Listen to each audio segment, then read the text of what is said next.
De Broglie તરંગ લંબાઈ, de Broglie નામના વૈજ્ઞાનિકે અધિતર કાપેલો અને એના પરથી એને ડી બ્રોગલી અધિતર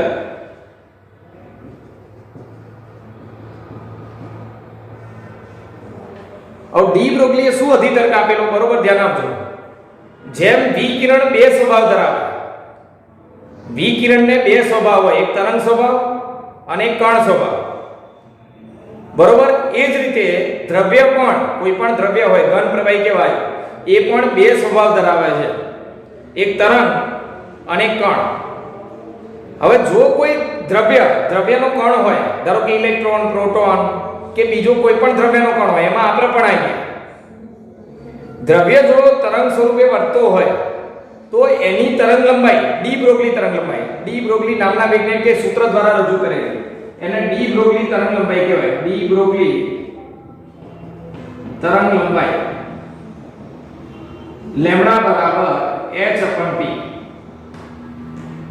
બરોબર ધ્યાન આપજો આ દ્રવ્ય કણ માટે પણ વપરાય ઇલેક્ટ્રોન પ્રોટોન ન્યુટ્રોન જેવા ગમે તે કણો હોય અને વત્તા ફોટોન માટે પણ વપરાય વિકિરણના કણ માટે પણ કારણ કે ડી બ્રોગલીએ એ વિકિરણ અને દ્રવ્યની સમમિતિના આધારે આ સૂત્ર આપ્યું અને પરિણામે તમારે વિકિરણના કણ માટે તરંગ લંબાઈ શોધવી હોય તો પણ આના પરથી શોધી શકાય અને દ્રવ્યના કણ માટે પણ તરંગ લંબાઈ શોધવી હોય તો આના પરથી શોધી શકાય ફરીથી એકવાર કહી દઉં જ્યારે કોઈ કણ દ્રવ્યનો કણ તરંગ સ્વભાવ ધરાવતો હોય તરંગ સ્વરૂપે વર્તતો હોય ત્યારે એની તરંગ લંબાઈ તમે આ રીતે આપી શકો એવું ડી બ્રોગલી નામના વૈજ્ઞાનિકે અધિતર દ્વારા રજૂ કરેલું હવે સમજો જે પણ કણના વેગમાન સમાન હોય જે કણના વેગમાન સમાન હોય એની ડી બ્રોગલી તરંગ લંબાઈ સમાન જ થાય ધારો કે વિકિરણનો કણ ફોટોન એનું વેગમાન જેટલું હોય એટલું જ ઇલેક્ટ્રોન દ્રવ્યનો કણ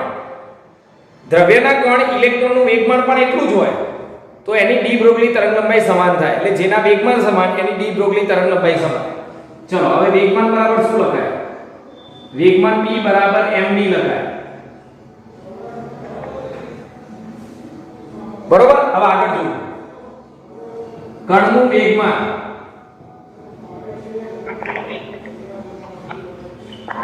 अब कणનું વેગમાન તમારે શોધવું હોય તો કેવી રીતે શોધાય કણનું વેગમાનના સૂત્ર અહીંયા જો ગતિ ઊર્જા k બરાબર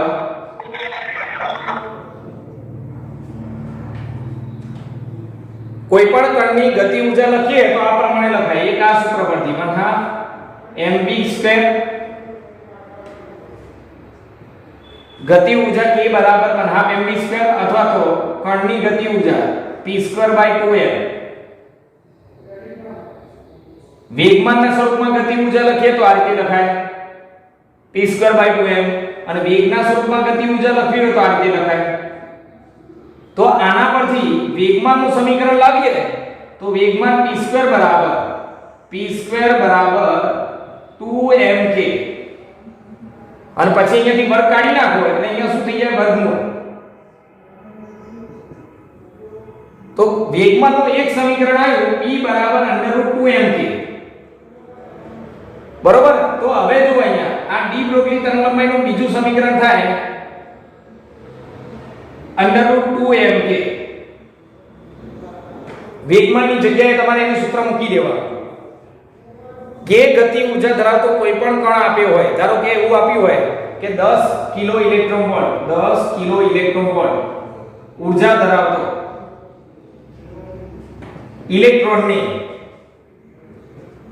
ઇલેક્ટ્રોનનું વેગમાન અને ડી બ્રોગલી તરંગ લંબાઈ શોધો ડી બ્રોગલી તરંગ લંબાઈ શોધો આવો તમને કોઈ પ્રશ્ન આપ્યો હોય તો તમને અહીંયા ગતિ ઊર્જા આપી છે જો એના પરથી તમારે વેગમાન અને ડી બ્રોગલી તરંગ લંબાઈ લાવવાની છે તો વેગમાન લાવવું હોય તો અહીંયા જો ગતિ ઊર્જા અહીંયા મૂકી દેવાની ઊર્જા ધરાવતા ઇલેક્ટ્રોનનું દર લખવાનું ગતિ ઊર્જા આપેલી છે ઇલેક્ટ્રોનનું દર તમને ખબર છે તો એનું વેગમાન તમને મળી જાય અને પછી ડી બ્રોગલી તરંગ લંબાઈ લાવી હોય તો h/p એટલે વેગમાન અહીંયા મૂકી દેવા એવું ના કરવું હોય ડાયરેક્ટ ડી બ્રોગલી તરંગ લંબાઈ લાવી હોય તો જો પ્લાન્ક અચળાંકનું મૂલ્ય ખબર છે તમને પ્લાન્ટ અચળાંકનું મૂલ્ય 6.63 × 10⁻³ જૂલ જૂલ ઇન્ટુ સેકન્ડ.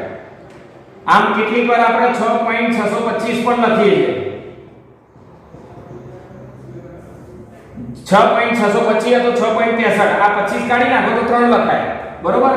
ચલો તો પ્લાન્ટ અચળાંકની કિંમત ખબર છે, ગતિ ઊર્જા તમને રકમમાં આપેલી છે, ઇલેક્ટ્રોનનું દર તમને ખબર છે.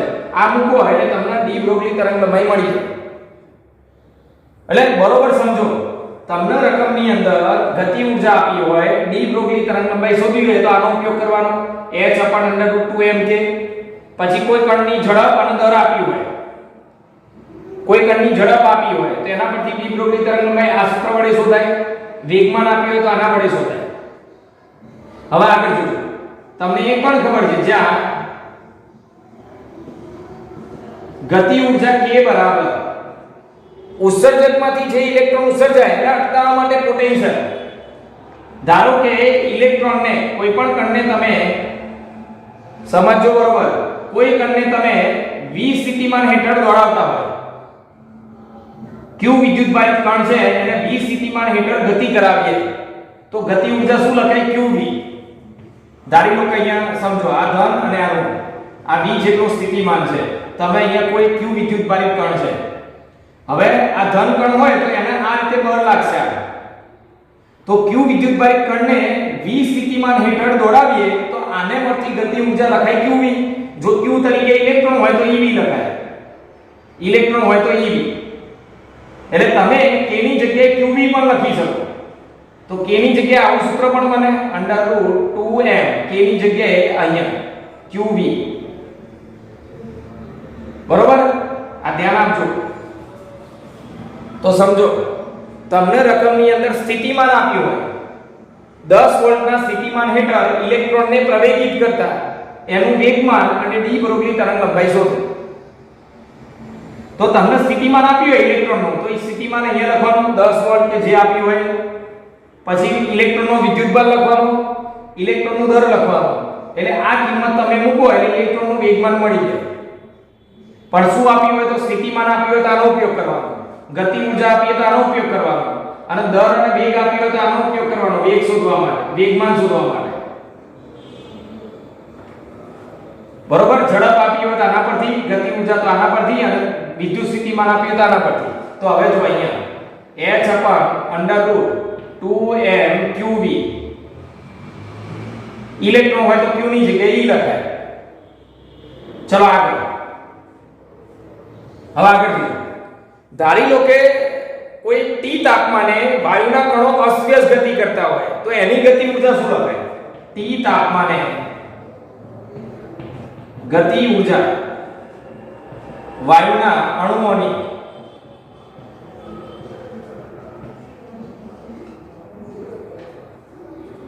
તાપમાનના કારણે વાયુના અણુઓની જે ગતિ ઊર્જા હોય એને ઉષ્મીય ઊર્જા પણ કહેવાય અથવા આંતરિક ઊર્જા પણ કહેવાય. અને એને આપણે 11મા ધોરણની અંદર શીખી ગયા, k = 3/2 kBT.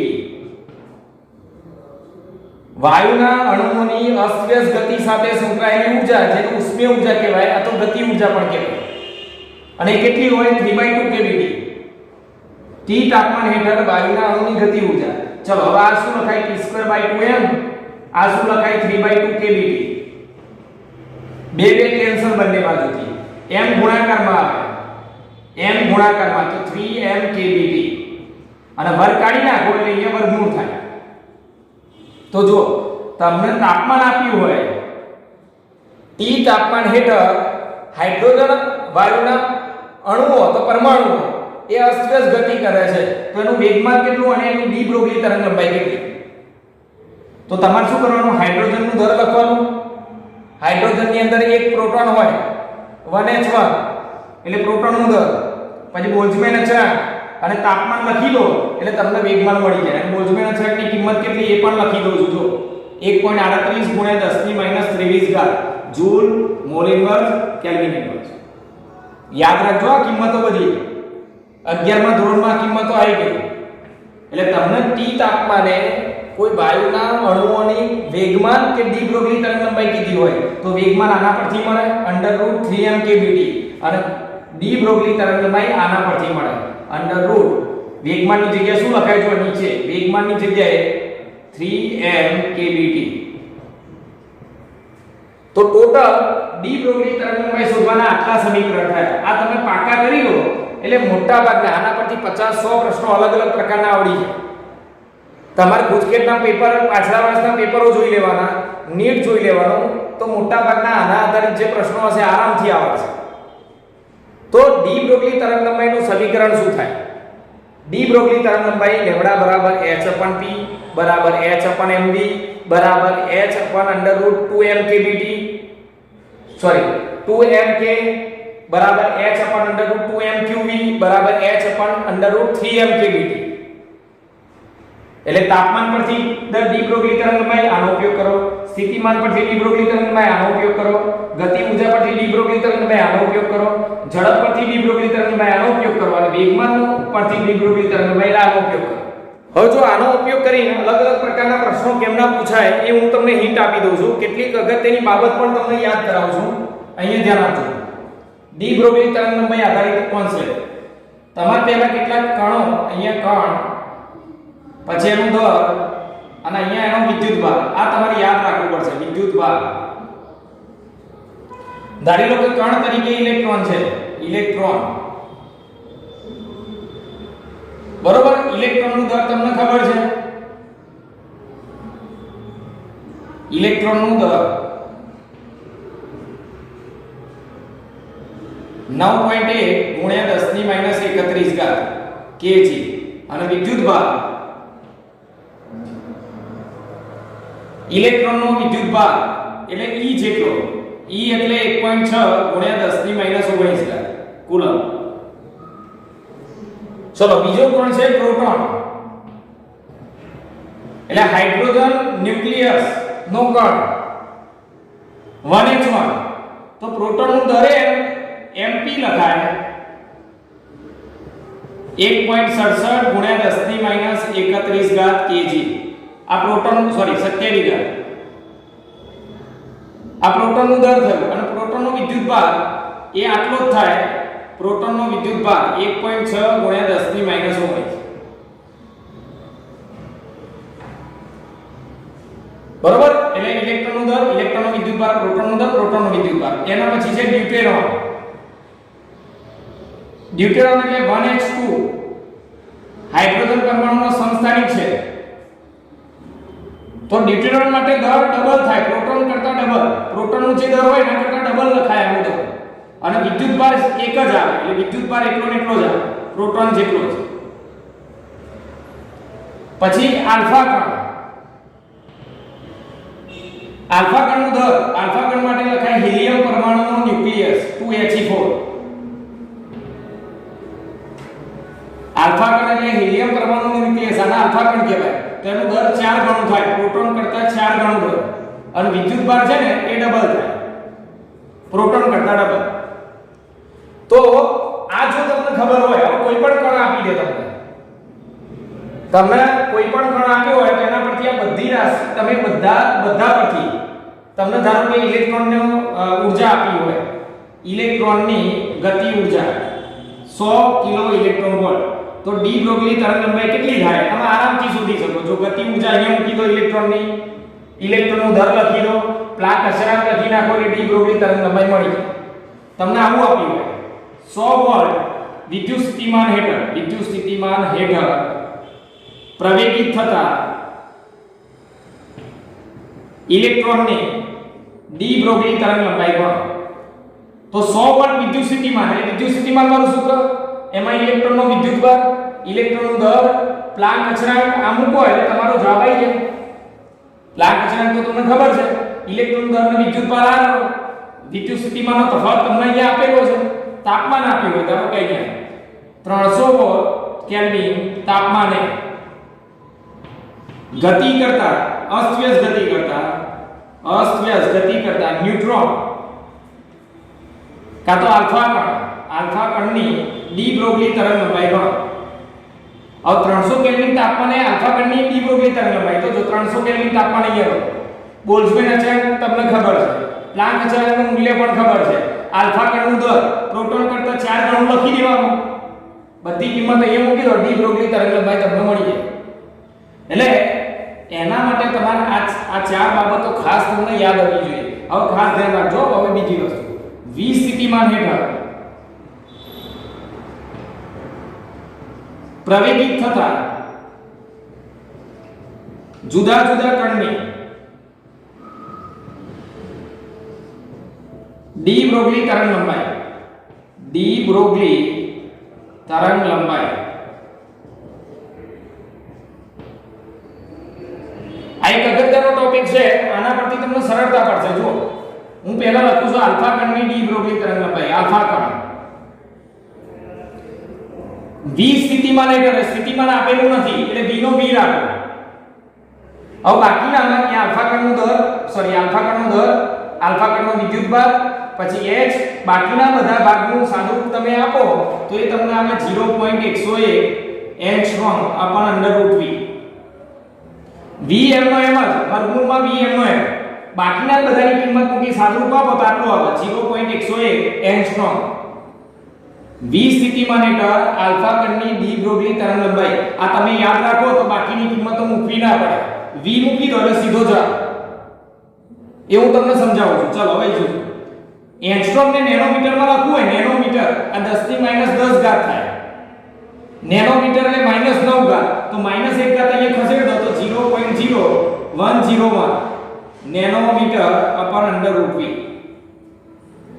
આલ્ફા કણની ડી બ્રોગલી તરંગલંબાઈ ચલો પછી બીજી ડ્યુટેરોનની ડી બ્રોગલી તરંગલંબાઈ અહીંયા લખેલું છે મેં ડ્યુટેરોનની કિંમતો મૂકો ડ્યુટેરોનનો દર વિદ્યુતભાર પ્લાન્ક અચળાંક અને સાદુરૂપ તો અહીંયા આવશે 0.202 √v એંગસ્ટ્રોમ નેનોમીટરમાં લખો 0.0202 અપન √v નેનોમીટર ચલો પછી આગળ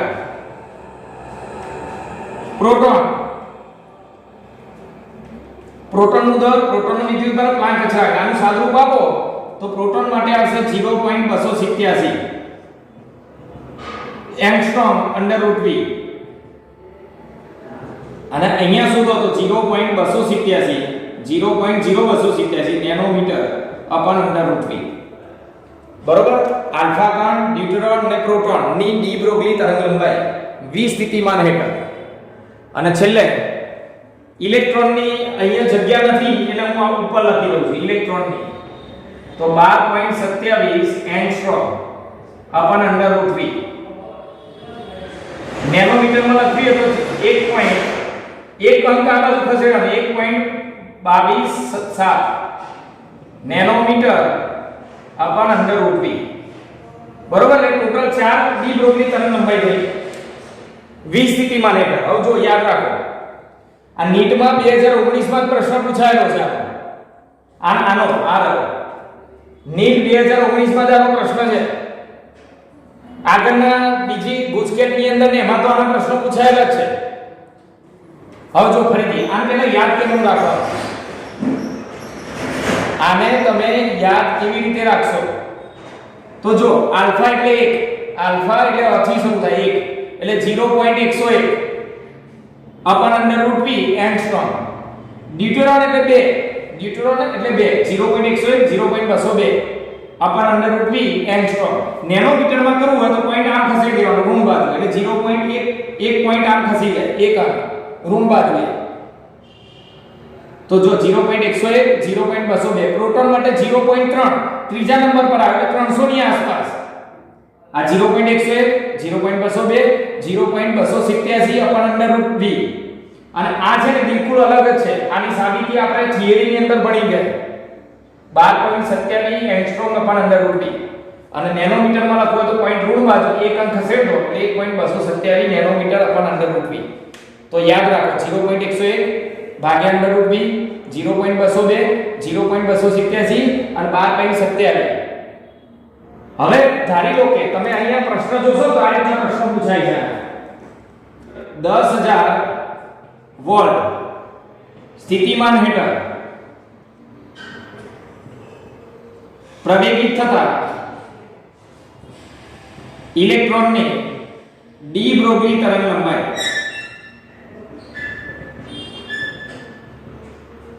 તો 10000 વોલ્ટના વિદ્યુત સ્થિતિમાન હેઠળ પ્રવેગિત થતા ઇલેક્ટ્રોનની ડી બ્રોગલી તરંગ લંબાઈ. તમારે અહીંયા કશું કરવાનું નહીં, તમને આ ખબર હોવી જોઈએ. જો 12.27 અપન √v એંગસ્ટ્રોમ. હવે આની જગ્યાએ શું લખાય? તો 10000. હવે 10000 નું વર્ગમૂળ કાઢો તો 12.27 ભાગ્યા નીચે 100 થાય. આ 10 ની 4 ઘાત, 10 ની 4 ઘાત નું વર્ગમૂળ 10 ની 2 ઘાત એંગસ્ટ્રોમ. તો આનો જવાબ શું થાય? ભાગ્યા 100 એટલે 0.1227 એંગસ્ટ્રોમ. બે અંક પોઈન્ટ આમ ઋણ બાજુ ખસી જાય. જો લખવામાં ભૂલ થઈ. આ 100 છે એટલે બે અંક 0.1227 એંગસ્ટ્રોમ. આ રીતનો જવાબ આવે. ગમે તે હોય, બરોબર? તો આના પરથી તમે સરળતાથી જવાબ લાવી શકો. અને છેલ્લો પોઈન્ટ ખાસ અગત્યનો ટોપિક છે એક્સ-રે. હવે સમજો એક્સ-રે કેવી રીતે ઉત્પન્ન થાય. ક્ષ કિરણો.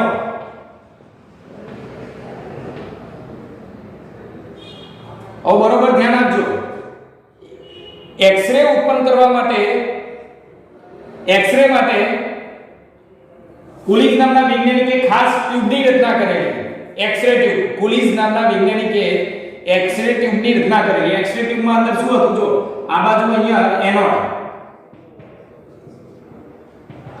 અને સામે અહીંયા કેથોડ. આ છે ને, બરોબર ધ્યાન આપજો. બંને અહીંયા ધાતુના જ બનેલા હોય. આ બંને ધાતુના જ હોય. આનો જે ફિલામેન્ટ હોય એમાંથી પ્રવાહ પસાર કરવામાં આવે કેથોડમાંથી. બરોબર ધ્યાન આપજો. મારે સૂત્ર બનાવી આપવાનું છે, તમને યાદ રાખવાનું છે. એટલા માટે કુલિઝ ટ્યુબની અંદર આવી કોઈક રચના હતી જેની અંદર એક કેથોડ હતો અને એક એનોડ. કેથોડનો જે ફિલામેન્ટ છે એ ધાતુનો બનેલો હોય, એમાંથી પ્રવાહ પસાર કરો એટલે ઉષ્માજનિત ઉત્સર્જન દ્વારા ઇલેક્ટ્રોનનું ઉત્સર્જન થાય. હવે ધાતુમાંથી જે ઇલેક્ટ્રોન ઉત્સર્જિત થયો એના પાસે કઈ ઊર્જા હોય? ગતિ ઊર્જા. અહીંયા એની પાસે ગતિ ઊર્જા હોય. એટલે ઇલેક્ટ્રોન ગતિ કરતો કરતો આ એનોડ પર જઈને અથડાય. હવે એનોડ ની અંદર અથડાય અને જો બધી ગતિ ઊર્જાનું વિકિરણ સ્વરૂપે ઉત્સર્જન કરી દે તો લઘુત્તમ તરંગલંબાઈ વાળો વિકિરણ ઉત્સર્જિત થાય. અહીંયા જે વિકિરણ ઉત્સર્જિત થાય એની ઊર્જા મહત્તમ હોય, આવૃત્તિ મેક્સિમમ હોય, ન્યુ મેક્સિમમ, તરંગલંબાઈ લઘુત્તમ. બરોબર ધ્યાન આપજો. અને ત્યારે અહીંયા જે વિકિરણ ઉત્સર્જિત થયું એ કયું હોય? એક્સ-રે. શું થાય? આમાં જો કુલિઝ નામના વૈજ્ઞાનિકે એક્સ-રે ઉત્સર્જન માટેના ખાસ પ્રકારની ટ્યુબ બનાવેલી. એમાં એક એનોડ, બીજો કેથોડ. કેથોડમાં જે ઇલેક્ટ્રોન છે એ ઉષ્માજનિત ઉત્સર્જન દ્વારા ઉત્સર્જિત થાય. એ ઇલેક્ટ્રોનને કઈ ઊર્જા હોય? ગતિ ઊર્જા. એ ગતિ કરતો કરતો આ એનોડ સાથે જઈને થાય. અને જો બધી જ ઊર્જાનું વિકિરણ સ્વરૂપે ઉત્સર્જન કરે તો એ વિકિરણ એક્સ-રે વિકિરણ થાય. તો અહીંયા લખાઈશું તો એક્સ-રે માટે એની મહત્તમ ગતિ ઊર્જા એટલે 1/2 mv મેક્સિમમ સ્ક્વેર એ વિકિરણ સ્વરૂપે ઉત્સર્જિત થઈ. મહત્તમ વિકિરણ ઊર્જા હોય પૂરેપૂરી એટલે અહીંયા ન્યુ મેક્સિમમ લખાય. આ ઉત્સર્જતા વિકિરણની ઊર્જા એટલે ફોટોનની ઊર્જા h ન્યુ મેક્સિમમ અને આને તરંગલંબાઈમાં ફેરવો તો hc લેમ્ડા મિનિમમ આવું લખાય. એટલે એક્સ-રે માટે તમે આ સમીકરણનો ઉપયોગ કરી શકો છો. જે ગતિ ઊર્જા હતી એ બધી વિકિરણ સ્વરૂપે ઉત્સર્જિત થઈ. વિકિરણની ઊર્જા એટલે h ન્યુ ફોટોનની ઊર્જા. આપણે જો આઈન્સ્ટાઈનની સમજૂતી શું હતી? વિકિરણનું ઉત્સર્જન ફોટોન સ્વરૂપે થાય અને પૂરેપૂરી ઊર્જા ઉત્સર્જિત થઈ એટલે h ન્યુ મેક્સિમમ અને તરંગલંબાઈમાં ફેરવો તો છેદમાં આવ્યું એટલે લેમ્ડા મિનિમમ થાય. તો લઘુત્તમ તરંગલંબાઈ તમારા આના પરથી એક્સ-રે ની લઘુત્તમ તરંગલંબાઈ શોધવી હોય લેમ્ડા મિનિમમ તો hc કરતા બનાવ. જો લેમ્ડા મિનિમમ ઉપર જાય k મેક્સિમમ છેદમાં આવે. આ k મેક્સિમમ છેદમાં. પછી આના જો બીજી એક વસ્તુ રહી ગઈ આગળ. હવે ધ્યાન આપજો ખાસ. જો આ ઇલેક્ટ્રોનને તમે v સ્થિતિમાન હેઠળ દોડાયો હોય તો આના બરાબર ev પણ લખાય. ev electron volt. ઇલેક્ટ્રોનને તમે આ v સ્થિતિમાન હેઠળ ગતિ કરાવી હોય, બીજી વધારાની ઊર્જા આપી હોય તો આવું પણ લખાય. તો આખું સૂત્ર તમારું આ રીતે બને. આના પરથી લઘુત્તમ તરંગલંબાઈ લઈ શકો, મહત્તમ આવૃત્તિ લઈ શકો, મહત્તમ ઝડપ લઈ શકો, ઉર્જા અને સ્ટોપિંગ સ્થિતિમાન જે એને દોડાવવા માટે જરૂર પડતી હોય, બરોબર, તો એક્સ-રે માટે આ સમીકરણનો ઉપયોગ થાય. તો આટલી વસ્તુ તમે આ ચેપ્ટરમાં તૈયાર કરી દો એટલે આના બધા જ ઉદાહરણ, બધા સ્વાધ્યાયના દાખલા અને બધા MCQ મોટા ભાગના એ તમને આવડે, બરોબર.